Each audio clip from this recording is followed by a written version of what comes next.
direct et en différé, c'est-à-dire au ralenti. Ensuite, en deuxième diffusion ensuite, merveilleux essai toulousain qui est amené par les deux internationaux du stade, c'est-à-dire par Scrella et par Rive. J'espère qu'on verra ça à Cardiff samedi prochain. Mais les Narbonnais continuent à attaquer. Un très mauvais coup de pied à suivre de Ferrero. Appenender, sur lequel Rive fait un petit en avant que l'arbitre a vu ou pas vu? Non, il n'a pas vu. L'arbitre a laissé jouer, a attendu un peu. Je ne comprends pas très bien, la faute était toulousaine, a laissé jouer l'arrêt de l'avantage. Et puis lorsque l'avantage s'est dessiné pour les Narbonnais, il a sifflé.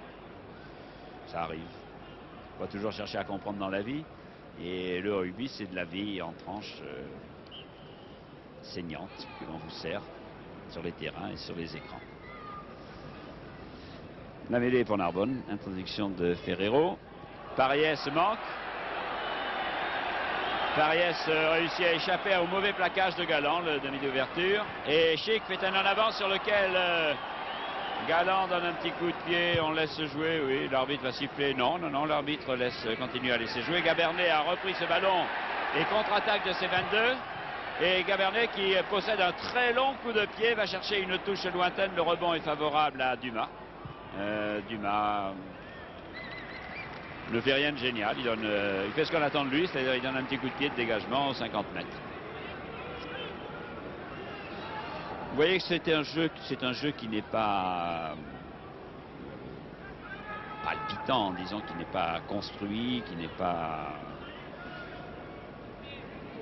de classe exceptionnelle, mais c'est un bon match de rugby, du manoir, ouvert, avec des rebondissements, des prises de balles de Walter Spanghero, des Martinez essaie de relancer à Rive. Rive reprend ce ballon aidé par Scrella. Les Toulousains, au niveau de la troisième ligne, s'agitent beaucoup. Martinez récupère le ballon, réussit à le passer. Et Nov, malheureusement, fait un en avant. La passe de Sainte-Nac la passe d'Azon était un peu sèche. Ce ballon est sorti rapidement. Il est sorti quand même. Il y a eu une tentative d'attaque des Toulousains. Et j'aimerais bien que nous ayons une occasion de voir Nov en action. Nov, c'est ce garçon qui joue au rugby depuis peu au Stade Toulousain, dont la progression et l'installation a été foudroyante. Donc, on considère comme un des grands espoirs à ce poste. Voilà Walter qui part avec Martinez. Rive se fait coincer par qui? Spanghero, pardon. Pas mélangé avec Camberabero et se fait expédier en touche devant notre caméra, c'est-à-dire devant la caméra de Jean Pradinas qui va nous montrer cette touche comme si vous y étiez.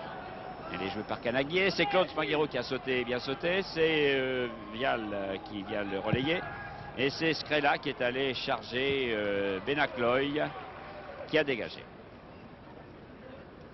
Scrella se remarque peut-être moins sur le terrain car n'a pas l'avantage de la toison d'or, de la chevelure dorée de Rive, mais c'est certainement, il est blond aussi, mais blond foncé.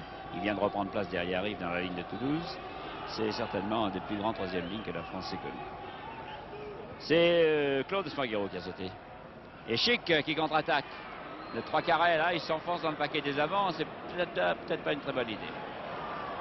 Alors là, on se bouscule un petit peu. Le ballon sort pour Narbonne, c'est Ferrero qui passe à Spanghero. On ne risque pas de se tromper, Narbonne, c'est qui Spanghero? L'arbitre a estimé qu'il y avait des en avant et que l'on devait jouer la mêlée au point qu'il indique. C'est un bon arbitrage de M. Gracia. Ce n'est jamais facile d'être arbitre de rugby. Là aussi, il y a des bénévoles dans le sport français. Je ne pense pas que les arbitres de rugby gagnent beaucoup à venir siffler un peu les joueurs et se faire siffler beaucoup par le public. Mais de temps en temps, il faut leur rendre hommage. Galland, vraiment, est en mauvaise position pour essayer de faire quoi que ce soit. Walter reprend ce ballon tant bien que mal. Chargé par la ligne, par les autres Spanghero, par la ligne d'avant narbonnaise. Et de cet amas de Spanghero, un ballon est sorti. Injouable, a estimé l'arbitre. Canaguier tend les bras vers le ciel pour indiquer qu'il est prêt à s'installer à son poste en première ligne. Talonneur face à Passera, le talonneur toulousain. Et face à Lahirle l'a battu, les deux piliers toulousains. Il y a un garçon qui s'appelle Lahirle qui porte le numéro 1 à Toulouse, qui est un... Non, je ne sais pas, c'est pas lui qui est en train de sortir. C'est lui qui est en train de sortir. Juste au moment où je vous en parle, C'est un garçon de 19 ans qui mesure 1,81 m. Il vient de recevoir un mauvais coup. Il sort là. Il pèse 102 kilos. Vous voyez cet énorme garçon. Galope, il fait 10-3 sur 80 mètres, ce qui est quand même pas mal pour un pilier. Pendant ce temps, Benacloy fonce. Heureusement et malheureusement que la passe est mal assurée et que cette mauvaise passe de Benacloy sauve les Toulousains. J'espère que Lahire n'a rien. Il est sorti en se tenant le bras. C'est un des espoirs du Stade Toulousain. Il a 19 ans.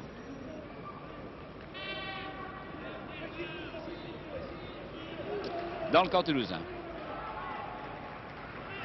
Claude Sparguero. Ah, il y a quelques fautes toulousaines. Par exemple, non, l'essai n'est pas accordé. Il y a une faute toulousaine de Nov. Alors là, celui que je veux tellement voir briller, qui avance le pied négligemment comme pour faire un croc en jambe, alors que c'est vraiment pas ça, l'Orubi. L'Orubi, c'est en plaque aux jambes et on n'avance pas le bout du pied comme si on voulait tâter l'eau pour savoir s'il a été mouillé. Un nouveau Toulousain rentre pour Lahire étant resté sur la touche. Le nouveau Toulousain qui se prépare à rentrer, c'est un beau gabarit. En principe, ça doit être Bariolé qui va venir prendre une place qui lui appartient d'ailleurs dans le pack toulousain. Laissons jouer la mêlée. Introduction narbonnaise, poussée narbonnaise, sortie. Elle est chez les Narbonnais, on la joue très bien chez les Narbonnais. On essaie. Ah, il y a des hors-jeux de Claude Sparguero en particulier. Oui, oui. C'est le risque. Lorsque une opération est menée lentement comme ça, et il y a toujours quelques garçons qui se mettent hors jeu. Ici, c'est Claude Sparguero. Le voici. Numéro 8 de Narbonne, de même que Walter est numéro 8. On dit Walter hein, dans le Midi. Je demande pardon aux puristes qui m'entendent peut-être dire Walter, mais tous les enfants de l'Occitanie disent Walter, et avec l'accent en plus. Et tant pis si c'est pas très correct dans la correction classique, mais c'est une tradition. Je dis Walter parce que je veux faire des concessions et ne pas faire de la provocation, mais je pourrais dire Walter. Claude a bien sauté, passe la balle à Ferrero, Pariès, Mazot, Sangali et Dumas qui repique vers le centre et qui repique dans le paquet toulousain. Et finalement, c'est l'abattu qui a réussi à dégager tant bien que mal. Et Benacloy vite est revenu, a donné un bon coup de pied, mais je crois qu'il l'a donné alors qu'il était en touche. C'est dommage, hein, parce que c'était joli. Il avait le pied en touche, me semble-t-il. Hein. Il faut toujours des clauses de style lorsque l'on parle de rugby, car chacun a tendance à voir des choses différentes. Le coup de pied était frisant, il a longé la ligne, il est juste sorti, et l'on fait signe que Bariolé va rentrer à la place de Lahire. Voilà, si Bariolé qui joue troisième ligne centre ou deuxième ligne, Bariolé, et qui prend la place du pilier. Je ne sais pas comment les Toulousains vont former leur mêlée maintenant. Passera, le talonneur joue la touche pour un Sparguero, le numéro 7, Guy. Ballon sort pour Pariès. Pariès tente le drop. Nov. 3 carrés Toulousain. Ouais. Qui a pris le temps de botter et qui a botté. La saison prochaine, Toulouse va pouvoir compter sur des joueurs qui ne sont pas qualifiés cette année. Quand on parle de 3 carrels, il faut citer Harris, qui hier a été un des plus brillants en Espagne. J'espère que vous verrez un extrait du match au cours du journal de 19h45. Il y a non seulement Harris, mais des plans. Et il y aura chez les avants des rentrées importantes comme celle de Tiburce, de Lez, de Coutin, de Lebel, qui seront un apport précieux. Et alors que le temps passe, mais que nous ne sommes pas à la fin du match, le score est toujours très serré. Narbonne 17 et Toulouse 15, c'est-à-dire que Narbonne n'est toujours pas sûr de sa qualification pour le quart de finale du Challenge du Manoir. Le Stade a encore une chance, et s'il sait la jouer, peut-être des espoirs. Bon dégagement de Gabernet sur cette pénalité, et nous voici dans le camp. Le soleil a tendance à se faire palichon. Il est déjà 16h20. Il y en a encore un petit Canaguier. talonneur de Racing Narbonnais. Merci à Pradinas de nous le montrer. La belle tête de Canaguier, rue des belles têtes.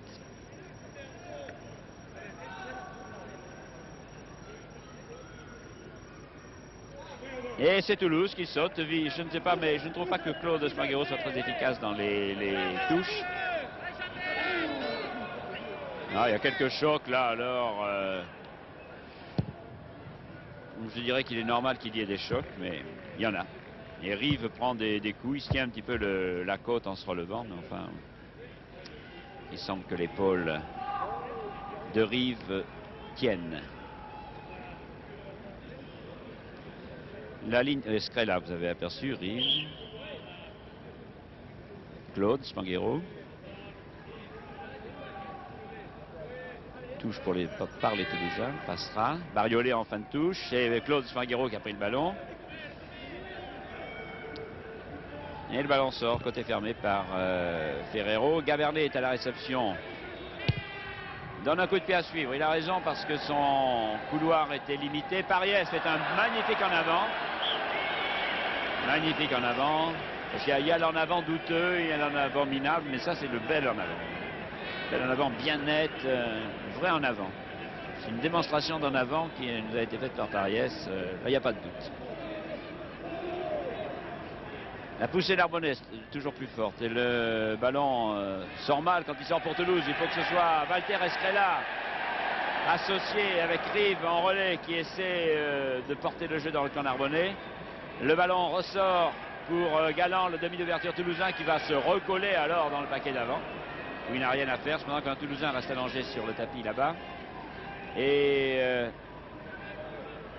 c'est voilà Walter qui donne un coup de pied à suivre sur Benacloy. Et Jacomet et Galland sont sur Benacloy. Situation dangereuse pour les Narbonnais. Walter est là avec les Toulousains. Et l'arbitre indique qu'il y a un en avant et qu'il y a une mêlée pour les Toulousains. Mêlée dangereuse. Cependant qu'il y a un Toulousain qui est resté, Pradinas, allongé tout à fait au centre du terrain là depuis tout à l'heure. Je crois que c'est Azon, non, je ne sais pas. Ça fait un moment qu'il est. Voilà l'arbitre, monsieur. Il semble étouffé. On appelle.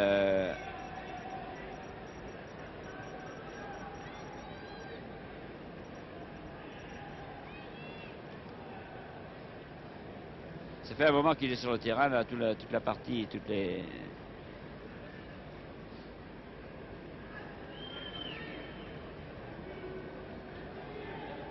C'est peut-être simplement une crampe. C'est Martinez. On craint toujours. Encore une fois, le rugby est un sport rude. Il faut encourager.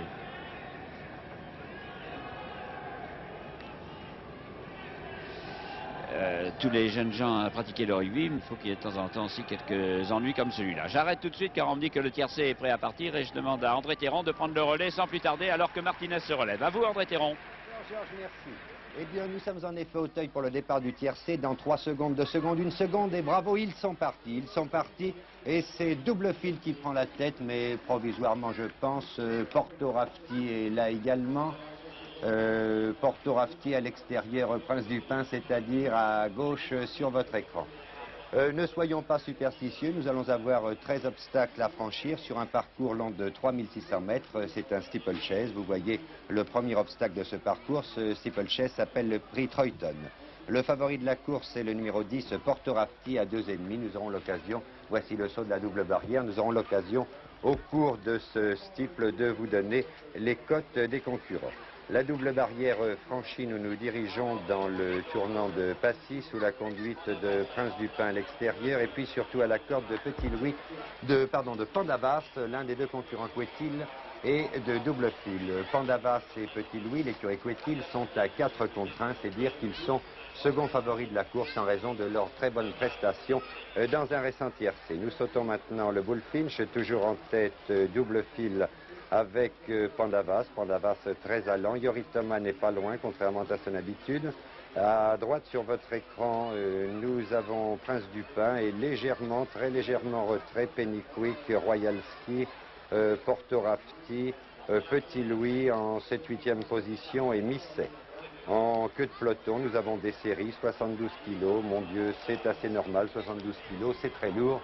Mais préparons-nous maintenant à sauter la rivière des tribunes, sous la conduite en partant de la droite de votre écran. Prince Dupin, double fil, Pandavas, Yorick Thomas, Porto Rafti et Fenwick.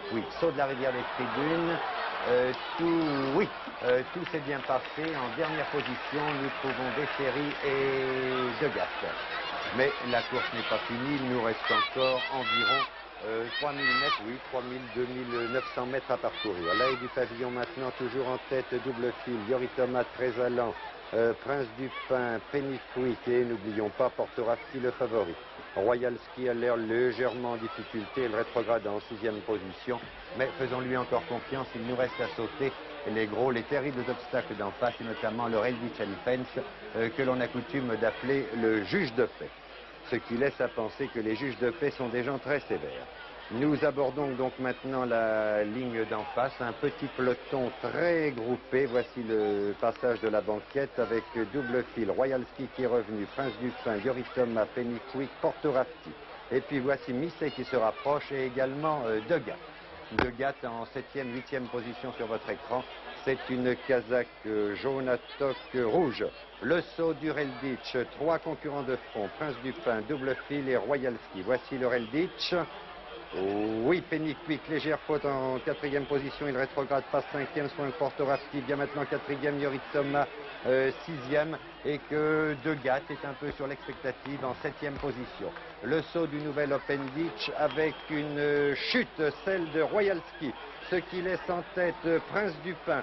Prince Dupin poursuivi par double fil, par Fenwick, par Degas qui vient maintenant en 4e position et par Porto Rafti, le favori est toujours là, Misset se rapproche et également Petit Louis.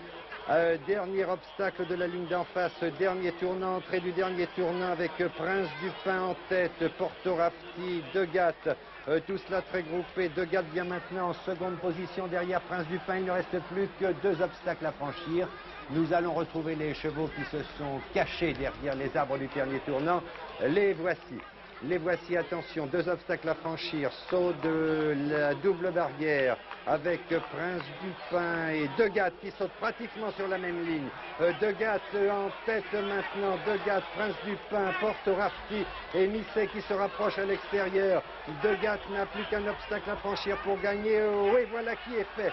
Pour gagner, peut-être me suis-je avancé, car il faut quand même résister à Porto Rafti, quoi qu'il en soit pour l'instant. Degas a l'avantage, attaqué par Porto Rafti, mais Degas semble tenir le bon bout. Lorenz s'active et c'est finalement Degas qui va enlever la décision, cependant que Quilandra va venir en seconde position. Voilà qui est fait. Premier numéro 7 Degas, deuxième numéro 8 Quilandra sur la fin, qui souffle, je pense, la 3e place à Porto Rafti. Avant de rendre l'antenne à Georges Decaune, attendons le résultat officiel. En ce qui concerne Degas, je pense pas de problème. 10 contre 1 monté par Lorenz. C'est le numéro 7, oui. Premier donc le 7 Degas, 10 contre 1, jockey Lorenz. Deuxième le numéro 8 Quilandra, outsider à 22 contre 1, monté par Costard. Et troisième le numéro 10 Porto Rafti, le favori à 2,5, monté par Rémi Renault. 7, 8, 10, le tiercé du jour à Auteuil. Georges Decaune, je vous donne immédiatement l'antenne. Merci André. Entre parenthèses, je rappelle que vous êtes de Nissan ou du coin de là-bas, enfin du pays. Et il s'est passé quelque chose pendant que vous parliez, puisque le Stade Toulousain réengage. Voici ce qui s'est passé. Une sortie de mêlée pour Martinez. Galland qui va donner un petit coup de pied à suivre. Trop petit, sur lequel Pariès intercepte. Il n'y a pas d'en avant dans les mains, vous savez, donc Pariès est en mesure de jouer. Et il essaie de feinter, il essaie de rafuter, il se fait coincer. Il va se faire coincer. Et il lâche le ballon. Et ce ballon, les Toulousains vont le jouer du bout du pied, le laisser glisser. Finalement, les Narbonnais le reprennent par Canaguier, l'inévitable Canaguier. Et c'est Chic, le 3 carrel Narbonnais, qui va laisser, oui, tout seul. Et au moment où vous arriviez, au moment où le résultat du tiercé était annoncé, tentative de transformation de Pariès qui était manquée, mais score qui a évolué, nous sommes 21-15 pour les Narbonnais contre les Toulousains. Pour que Toulouse ait une chance de faire match nul au moins, Toulouse a eu 1 ou 2 bonnes occasions pendant que vous étiez absent, mais n'en a pas profité. Martinez est revenu sur le terrain, on l'avait laissé en mauvaise posture. Il faudrait que Toulouse marque un essai transformé. Tentative de drop. Elle passe? Non, elle passe à côté. Elle passe à côté. Vous savez, je me méfie depuis que j'ai vu des arbitres M. Wesley accordait des transformations que les juges de touche n'accordaient pas.